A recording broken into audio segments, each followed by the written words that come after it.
Hello friends, இன்னைக்கு ரொம்பவே ஒரு ஹெல்தியான, டேஸ்டியான வெயிட் லாஸ் ரெசிபி தான் பார்க்க போறோம். நம்ம சேனல்ல இதுவரைக்கும் மொளக்கட்டின பயிர்ல நான் உங்களுக்கு டிஃபன் செஞ்சு காமிச்சதில்ல. அது மட்டும் இல்லாம நார்மலா நம்ம வாங்குற இந்த பச்சை பயிரா இருக்கட்டும், ராகியா இருக்கட்டும், காஸ்ட் வைஸ்ல கம்மி தான். ஆனா அது மொளக்கட்டி வச்சு வித்தாங்க அப்படின்னா, அது 5 மடங்கு ரேட் ஜாஸ்தியா இருக்கு. வீட்லயே ரொம்ப சுலபமா மொளக்கட்டி வச்சிரலாம். இத செய்யறதுக்காக நான் 2 பவுல் எடுத்திருக்கேன். இதுல ஒரு பவுல்ல 1 டம்ளர் பச்சை பயிர் எடுத்திருக்கேன். பச்சை பயிர்ல அதிகப்படியான புரோட்டீன்ஸ், ஃபைபர்ஸ் எல்லாமே இருக்கு. இன்னொரு பவுல்ல 1 டம்ளர் ராகி எடுத்திருக்கேன். ராகியில அதிகப்படியான அயர்ன், கால்சியம், புரோட்டீன், ஃபைபர் இது போல சொல்லிட்டே போலாம். ஹெல்த்துக்கு அவ்வளோ நல்லது. 4லிருந்து 5 முறை இந்த பச்சை பயிரையும் ராகியவும் நல்லா கசக்கி க்ளீன் பண்ணி எடுத்துட்டு முங்குற அளவுக்கு நல்லா தண்ணி ஊற்றி 8 மணி நேரம் ஊற வச்சிடலாம். இப்போ நைட்டு ஊற வச்சிட்டோம் அப்படின்னா அடுத்த நாள் காலையில் ரெண்டுமே நல்லா ஊறி வந்திருக்கும். பச்சை பயிரும் ராகியும் நல்லாவே ஊறி வந்திருக்கு. ஃபஸ்ட்டு பச்சை பயிர் எடுத்துருவோம். வடிகட்டியில் இது போல் பச்சை பயிரில் இருக்கிற தண்ணியை வடித்து எடுத்துடலாம். இது ஒரு சுத்தமான துணியில் நல்லா வடித்து போட்டுட்டு நல்லா இது போல் கட்டி பிளேட் மேலே வச்சுருவோம். இதுக்கு மேலே கொஞ்சமாக சின்ன பிளேட் ஏதாவது வச்சு விட்றனாலும் வச்சு விட்டுறலாம். அடுத்ததாக ராகியுமே இது போல் நல்லா வடித்து எடுத்துட்டு நல்லா க்ளீனான கிளாத்தில் நல்லா போட்டுட்டு இது போல் கட்டி வச்சிடலாம். இப்போ ஒரு நாள் ஃபுல்லாக இது போல் வச்சு விட்டுறலாம். முதல் நாள் காலையில் வைக்கிறோம் அப்படின்னா அடுத்த நாள் காலையில் வரைக்கும் நல்லா முளைக்கட்டி வரட்டும். இன்னொரு பவுலில் அதே டம்ளரில் 1 டம்ளர் உளுந்தெடுத்து நல்லா கழுவிட்டு உளுந்து நல்லா முங்குற அளவுக்கு தண்ணி ஊற்றி ஒரு 6 மணி நேரம் ஊற வச்சிடலாம். இது தோலோட உளுந்து நான் சேர்த்திருக்கறனால ஒரு 6 மணி நேரம் ஊற வைக்கிறேன்.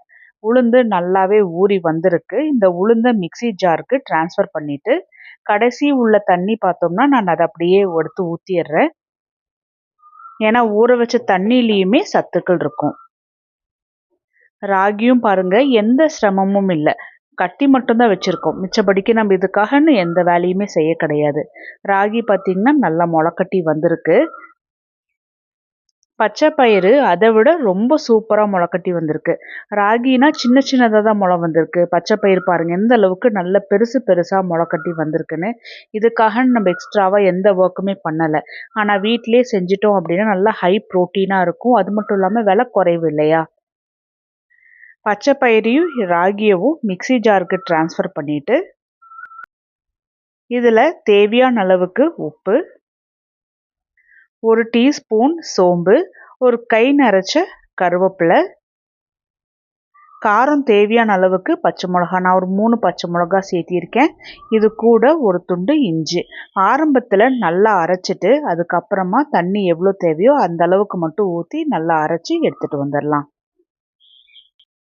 இந்த மாவை 6 மணி நேரம் புளிக்க வைக்கணும். நான் நைட்டு அரைச்சிருக்கேன் அப்படின்னா அடுத்த நாள் காலையில் டிஃபன் செய்கிறதுக்கு நான் ரெடியாக எடுத்து வச்சுருக்கேன். பாருங்கள் எந்த அளவுக்கு நல்ல சூப்பராக நல்லா பொங்கி வந்திருக்கு. இது ஒரு முறை நல்லா கலந்துட்டுறணும்.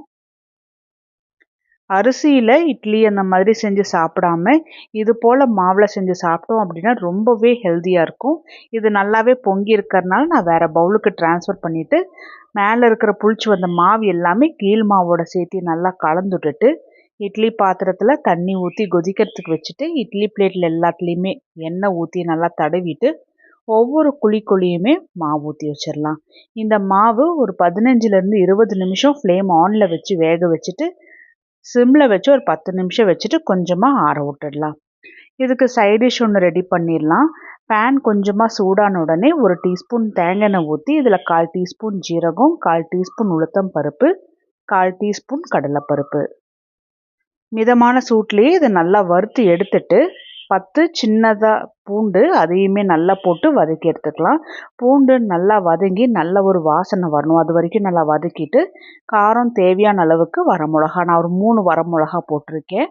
இது கூட 2 காஷ்மீரி மிளகா போட்டிருக்கேன். இது காரம் கொடுக்காது, நல்லா கலர்ஃபுல்லாக இருக்கும். வரமிளகாவுமே நல்லா வறுத்து எடுத்ததுக்கப்புறமா 5 சின்ன வெங்காயம் இதையுமே நான் கட் பண்ணி போட்டிருக்கேன். ஏன்னா சின்ன வெங்காயம் கொஞ்சம் பெருசாக இருந்தனால நான் இதை கட் பண்ணி சேர்த்திருக்கேன். மிதமான சூட்லேயே வெங்காயத்தையுமே நல்லா வதக்கி எடுத்துக்கணும். நல்லா வதங்கின உடனே ஒரு சின்னதாக எலுமிச்சை சைஸ் புளி இதை வெங்காயத்தோட சேர்த்து நல்லா வதக்கணும். புளியுமே கொஞ்சம் நல்லா சூடுபட்டு நல்லா கரைஞ்சி வரணும். அது வரைக்கும் நல்லா வதக்கி எடுத்துட்டு ஆற வச்சிடலாம். மிக்ஸி ஜாரில் சின்ன சின்னதாக கட் பண்ணின ஒரு துண்டு தேங்காவை ஒரு முறை நல்லா அரைச்சி எடுத்துகிட்டு வந்துடலாம். நீங்கள் தேங்காய் திருவி சேர்த்துனீங்க அப்படின்னா இந்த ப்ராசஸ் தேவைப்படாது. இதில் வறுத்து வச்சுருந்த பூண்டு, வெங்காயம், வரமிளகா, புளி இதையுமே மிக்ஸி ஜாரில் போட்டுட்டு தேவையான அளவுக்கு உப்பு, 2 டேபிள் ஸ்பூன் பொட்டுக்கடலைக்கு பதிலாக வேர்க்கடலையும் சேர்த்திக்கலாம். இது ஆரம்பத்தில் நல்லா அரைச்சிட்டு அதுக்கப்புறமா தேவையான அளவுக்கு தண்ணி ஊற்றி நல்லா நைஸாக அரைச்சி எடுத்துகிட்டு வந்துடலாம். சட்னியோட பதம்னு பார்த்தோம்னா அது உங்களுக்கு எப்படி தேவையோ அது போல தான். தண்ணியாக வேணும்னா கொஞ்சம் தண்ணி ஜாஸ்தியாக சேர்த்துக்கிங்க. நான் கொஞ்சம் கெட்டியாக அரைச்சி எடுத்துகிட்டு வந்திருக்கேன். இதில் கடுகு, ஜீரகம், கருவேப்பிலை போட்டு தாளித்து ஊற்றி கிண்டிட வேண்டியதான். ரொம்ப டேஸ்டியாக இருக்கும் இந்த சட்னி. ட்ரை பண்ணி பாருங்கள்.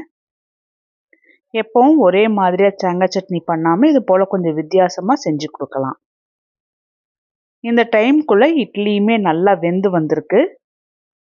பச்சை பயிரும் ராகியும் முளைக்கட்டி செஞ்சதுனால இது இன்னமும் ரொம்பவே ஹெல்த்தியாக இருக்கும். எப்போவுமே அரிசி மாவில் இட்லி, தோசை அது போல் செஞ்சு சாப்பிடும்போது வெயிட் லாஸ் பண்ணுறவங்களுக்கும் ரொம்ப ஸ்லோவாக தான் அந்த ப்ராசஸ் இருக்கும். அதே மாதிரி டயபெட்டிக்ஸ் ஃப்ரெண்ட்லியாகவும் இருக்காது. இந்த இட்லி பார்த்தோம்னா ரொம்ப ஹெல்த்தியாக இருக்கும், டயபெட்டிக்ஸ் ஃப்ரெண்ட்லியாக இருக்கும். வெயிட் லாஸ் பண்ணுறவங்களுக்கு இது போல் இட்லி சாப்பிட்டுட்டு வந்தோம் அப்படின்னா ரொம்ப ஈஸியாக வெயிட் லாஸும் ஆகும்.